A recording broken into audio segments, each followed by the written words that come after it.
Columbia Broadcasting System and its affiliated stations present Orson Welles and the Mercury Theater on the air in The War of the Worlds.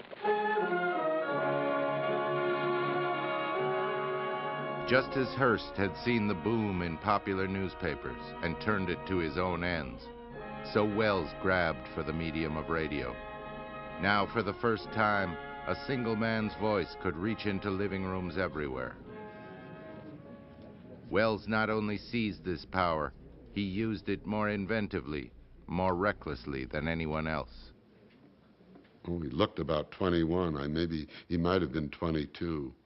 He was awfully young. I mean, he was a man who, he didn't think. He just did. Welles was a young man who courted danger.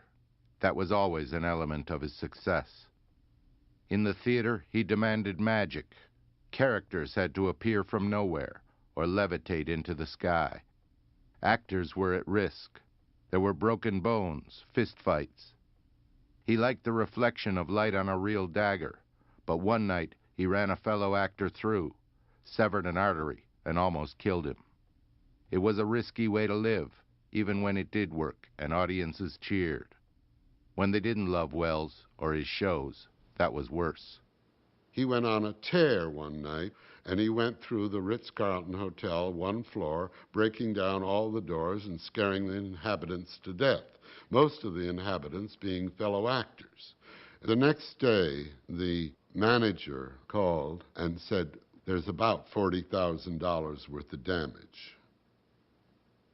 Radio was supposed to pay the bills, but with Mercury Theater on the air, Welles was even worse. He'd just make up shows as he went. There was nobody that did radio the way Orson did. I mean, Orson was, so daring and so unbound by rules that, it was always, you always knew Orson would break the rule if it was worth breaking. He told me how it worked. They would rehearse for a week without him, or for 5 days without him. And he'd get there in the morning and they'd run it for him, and then he'd start to change things. And he'd be changing them usually right up until just before airtime. We would come to the studio with a book, with pages, with scissors and pencils, and we'd be sitting there right till the last minute putting together the damn show. It happened many, many times. That happened even with the War of the Worlds. Ladies and gentlemen, the director of the Mercury Theater and star of these broadcasts, Orson Welles. We know now that in the early years of the 20th century, this world was being watched closely by intelligences greater than man's, and yet as mortal as his own. He recognized the fact that his audience was sensitized to having their favorite shows interrupted by news of some disaster, some latest disaster, be it in Europe or be it in the Far East, but something that was threatening, something that was encroaching, something that was terrifying. Ladies and gentlemen, we interrupt our program of dance music to bring you a special bulletin from the Intercontinental Radio News. At 20 minutes before 8 Central Time, Professor Farrell of the Mount Jennings Observatory, Chicago, Illinois, reports observing several explosions of incandescent gas occurring at regular intervals on the planet Mars. The spectroscope indicates the gas to be hydrogen and moving toward the Earth with enormous velocity. We now return you to the music of Ramon Raquello, playing for you in the Meridian Room of the Park Plaza Hotel, situated in downtown New York.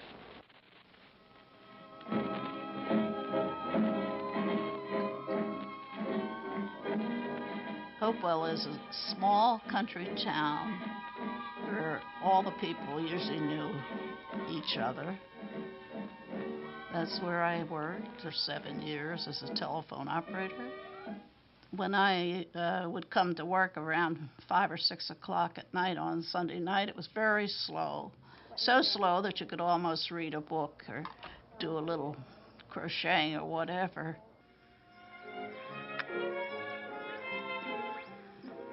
People were switching dials all the time.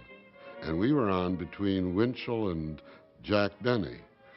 And we were not a very popular program. Welles knew the bulk of the audience was tuned into rival NBC and the Edgar Bergen Charlie McCarthy show.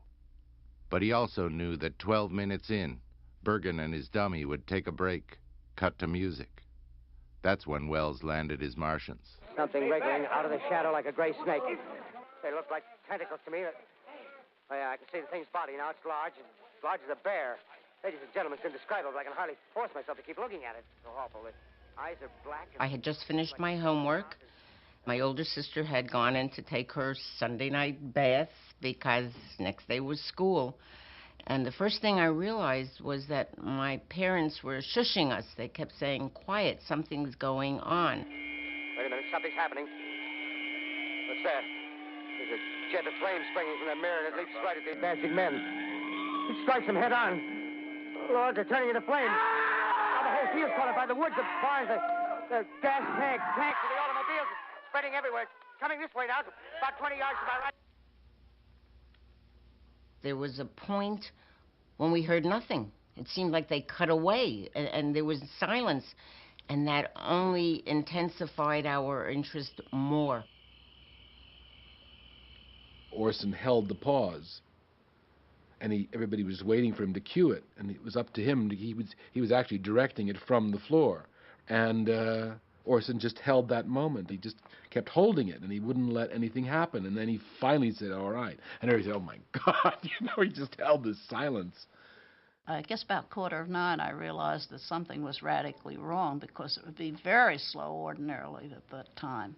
Well, we have a switchboard like this with numbers and lights, and they lit up like a Christmas tree.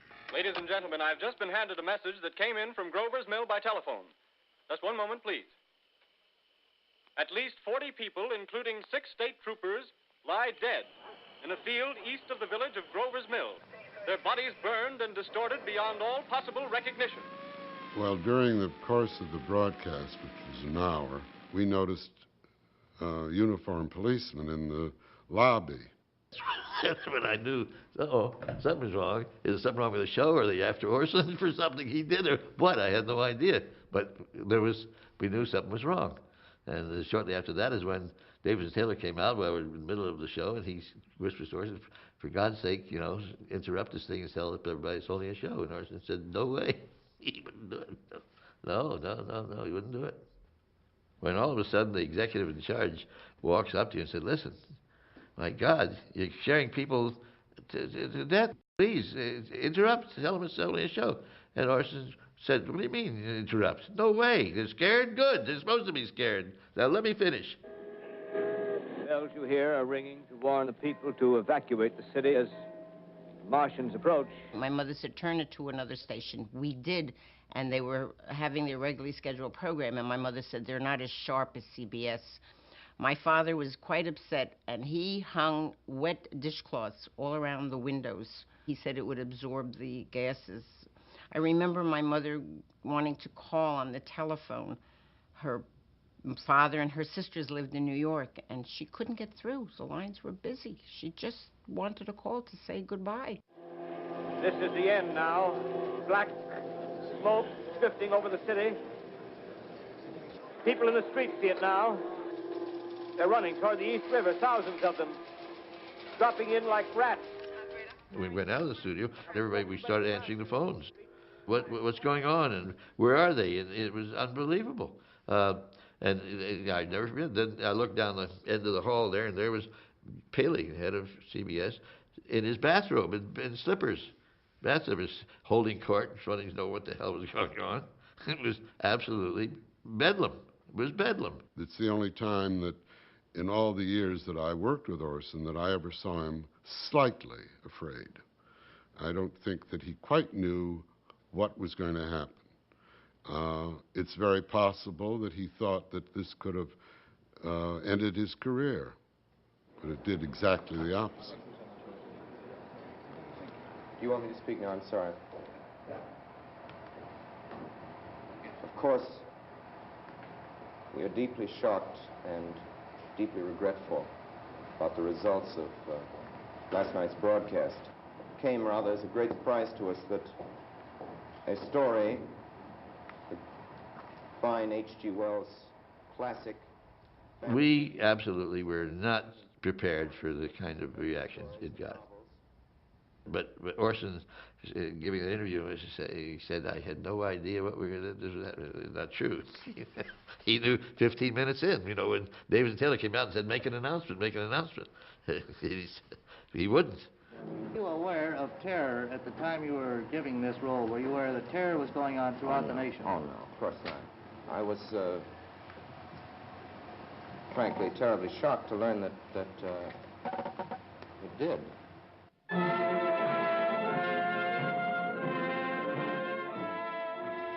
The immediate thing he got him was a sponsor. Thereafter it became known as the Campbell Soup Playhouse. But the big thing it got him was Hollywood, sure.